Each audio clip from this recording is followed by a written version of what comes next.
दोस्तों, दुनिया में दो तरह के लोग होते हैं। एक वो जो खुद को किस्मत के धारे पर छोड़ देते हैं और फिर उनकी जिंदगी में जो भी वाकयात आते हैं वो उसको किस्मत का लिखा समझकर कबूल करते चले जाते हैं। और एक वो जो अपनी हिम्मत और हौसले की बदौलत अपनी किस्मत अपने हाथों में ले लेते हैं।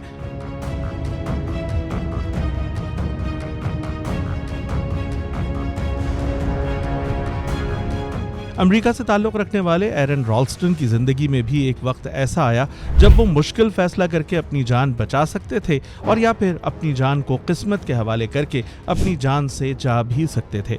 एरन ने मुश्किल फैसला किया और आज वो न सिर्फ जिंदा हैं बल्कि उनकी कहानी बहुत से लोगों के लिए अज़्म हौसले का सबब बनती है।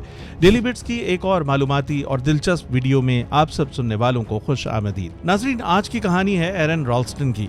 तकरीबन 20 साल पहले एरन ने इंटेल की मुलाजमत छोड़कर कोलोराडो की 14,000 से ज़ायद तमाम बुलंदियों को सर करने का फैसला किया।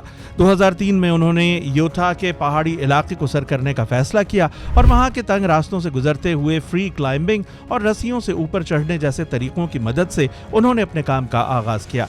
मगर एक बार जब वो 3 फुट चौड़ी कैनन से उतर रहे थे तो इस दौरान भारी पत्थर उस जगह से हिल गया जो उनके ख्याल में मजबूत था। उनका कहना है कि मैं उस खूबसूरत जगह में घूमते हुए बहुत खुश था और लापरवाह हो गया और फिर अचानक मैं नीचे गिरा और जब मैंने ऊपर देखा तो चट्टान आ रही थी। खुद को बचाने के लिए मैंने हाथ ऊपर उठा दिए और वो मेरे दाएं हाथ से टकराई और उसे कुचलते हुए तकरीबन 300 किलोग्राम से ज़ायद वजनी चट्टानी पत्थर ने दाएं हाथ का लगभग कीमा कर दिया था। शुरू में तो उन्होंने इसको बहुत ज्यादा संजीदा ना लिया मगर जल्द ही उन्हें शदीद तकलीफ का जानलेवा एहसास हुआ। उनके बकौल अगर कभी आपकी उंगली किसी दरवाजे में पिस गई हो तो उस वक्त होने वाली तकलीफ को 100 गुना बढ़ा दें, जिसका तजुर्बा मुझे हुआ। 45 मिनट तक वो तकलीफ और गुस्से से चीखते चिल्लाते और गालियां देते रहे।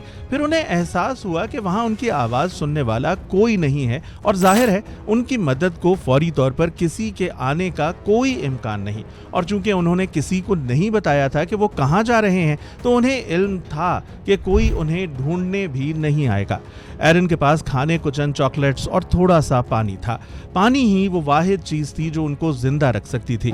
एरन के बकौल, मैंने पानी की बोतल को बंद किया और खुद को मजबूत करने की कोशिश की। मुझे वहां से निकलने का रास्ता ढूंढना ही था। एरन को जल्द ही यह एहसास हो गया कि वो बुरी तरह फंस चुके हैं। एरन ने अपने पास मौजूद सामान का जायजा लिया। उनके पास एक छोटा सा सफरी चाकू था। उनको अपना हाथ काटने का ख्याल आया जिसे उन्होंने नॉन प्रैक्टिकल और बचकाना समझकर खुद ही झुठला दिया। उस वक्त एरन को लगा कि वो उस चाकू की मदद से 350 किलो वजनी उस चट्टान को काटकर अपना हाथ निकाल लेंगे। 2 दिन तक वो यही कोशिश करते रहे। अब एरन की एनर्जी तेजी से खत्म होती जा रही थी। अब एरन को मनफी सोचें और ख्यालात भी सताना शुरू हो चुके थे। यहां तक कि उन्होंने संजीदगी से खुदकुशी के बारे में भी सोचा। एक बार फिर हाथ काटने का ख्याल आया और इस बार उन्होंने इस बारे में संजीदगी से सोचना शुरू किया। उन्होंने बताया, मैंने खुद से पूछा, एरन, क्या तुम अपना हाथ काट सकते हो? नहीं, मैं अपना हाथ काटना नहीं चाहता। मगर यार, तुमको अपना हाथ काटना ही होगा। इस हादसे के आगाज से ही एरन अपने पास मौजूद कैमरे से अपनी वीडियोस बना रहे थे। आगाज तो कदरे गैर संजीदा और बस तजर्बे की हद तक ही था, मगर 2 दिन इस मुश्किल में गुजारने के बाद एरन अब परेशान और किसी हद तक मायूस हो चुके थे। उन्होंने अपना चाकू हाथ पर रखा और उस वक्त इंकशाफ हुआ कि उसकी धार कुंद हो चुकी है, यहाँ तक कि अब उससे बाल भी नहीं कट सकते। उन्होंने सोचा कि वो चाकू को आरी के बजाय बुगदे की तरह इस्तेमाल करके हाथ को काट डालें, ताहम कोई फायदा नहीं हुआ। अब एरन को एहसास हो चुका था कि वो अपनी जिंदगी की सबसे बड़ी और शायद आखिरी मुसीबत में फंसे हुए हैं और इससे जिंदा निकलने के लिए कुछ ऐसा करना होगा जो नामुमकिन की हद तक मुश्किल हो। 5 दिन इसी हालत में गुजारने के बाद एरन ने किस्मत का लिखा समझकर खुद को एक गुमनाम मौत के हवाले कर दिया था। तो फिर ऐसा क्या हुआ कि जिसने उन्हें आज तक न सिर्फ जिंदा रखा हुआ है बल्कि एक मोटिवेशनल स्पीकर के तौर पर वो थके और हारे हुए लोगों का हौसला बढ़ा रहे हैं। कैनन में फंसे रहने के 5वें दिन एक मोजज़ा हुआ जो मौत के मुंतजर और हारे हुए एरन को जिंदा रखने का हौसला दे गया। तखय्युल में उन्होंने एक छोटे लड़के को देखा और उनका कहना था, मैंने खुद को देखा जो उस बच्चे के साथ खेल रहा था। मेरा दायां हाथ नहीं था। वो मुझसे कहता है कि डैडी, क्या अब हम खेल सकते हैं?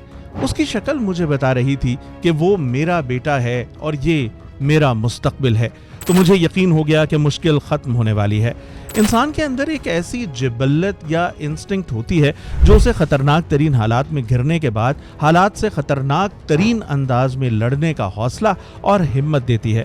چھٹے دن کی صبح ایسا ہی ایرن کے ساتھ ہوا۔ مستقبل کی ایک جھلک نے ایرن کو جینے کی تحریک دی اور زندہ رہنے کی خواہش نے ایرن کو اس چٹان سے ٹکرا دیا جو 6 دن سے اس کو روکے ہوئے تھی۔ اب ایرن نے اپنے ہاتھ کو کاٹنے کا فیصلہ کر لیا، مگر ویورز ایسا سوچنا آسان اور کرنا ناممکن کی حد تک مشکل تھا۔ ایرن کے سامنے سب سے بڑا سوال بازو کی ہڈی کو توڑنا تھا۔ بہت سوچنے کے بعد ایرن نے اپنی ہڈی کو توڑنے کا طریقہ ڈھونڈ لیا۔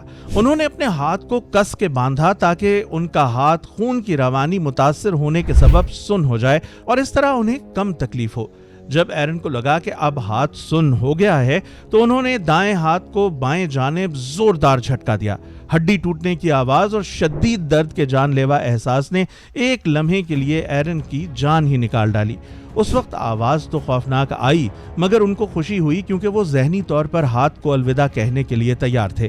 ان کے بقول ان کو اب یہ ہاتھ اپنی زندگی کا دشمن لگ رہا تھا۔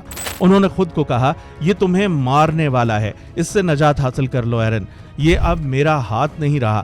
جب میں نے چاقو اٹھایا تو ذہنی طور پر تیار تھا۔